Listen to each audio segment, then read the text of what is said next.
Hello' নমস্কাৰ। আমি এতিয়া মাৰ ঘৰত আছোঁ, যিহেতু ইয়াত গাঁৱৰ পৰিৱেশ, তো ইহঁতি ছাগলী দিবলৈ গৈ আছে। সিহঁতৰ পিছে পিছে ময়ো গৈ আছোঁ ছাগলীজনীক লৈ পেলাই। সেই আহি পেলাই আমাৰ আকৌ পুখুৰীও আছে, এই পুখুৰীৰ পাৰতে আহি গ'লোঁ। এনেই শাক চব্জি চাবলৈ পেলাই ইমান ধুনীয়াকৈ সৰিয়হ কৰি থৈছে, ধুনীয়াকৈ গোটেই পথাৰখন হালধীয়া হালধীয়া হৈ আছে। চবফালে কেৱল সৰিয়হে সৰিয়হ হৈ আছে, ইমান ধুনীয়া লাগিছে দেখি। এজোপা আকৌ দেখিছেনে ফিৰিঙি জলকীয়া এজোপা ইমান লাগিছে, জলকীয়াজোপা এজোপা আকৌ ক'লা জলকীয়া, অমিতাও লাগি আছে। এইফালে মানে সৰু সুৰাকৈ অলপ পুখুৰী পাৰতে মানে সকলোখিনি ঘৰতে এনেকৈ ঘৰৰ বস্তু আৰু খাব পৰাকৈ কৰি আছে। আমাৰ ইহঁত দুটা ইয়াৰ পুখুৰী পাৰলৈ আহিলে যে ইমান উৎপাত কৰে। টুপি পেলাই শাক কৰিছে, বোলে ফেচবিন, পিঁয়াজৰ নলা। ই আকৌ আমাৰ বিৰে আকৌ কিবা এটা পেলাই দিলে এই পানী ফালে। আমাৰ আকৌ সেই বৰমা আৰু সিহঁত দুইটাই আনিবলৈ গৈছে।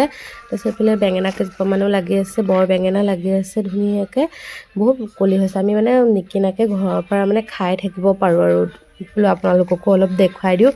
তাৰপিছত আৰু এবিধ মানে বেঙেনা আছে, বগা বেঙেনাটো, কিন্তু মানে গোল কমলাটো নিজে মানে কণীটোৰ নিচিনা হৈ যায়গৈ।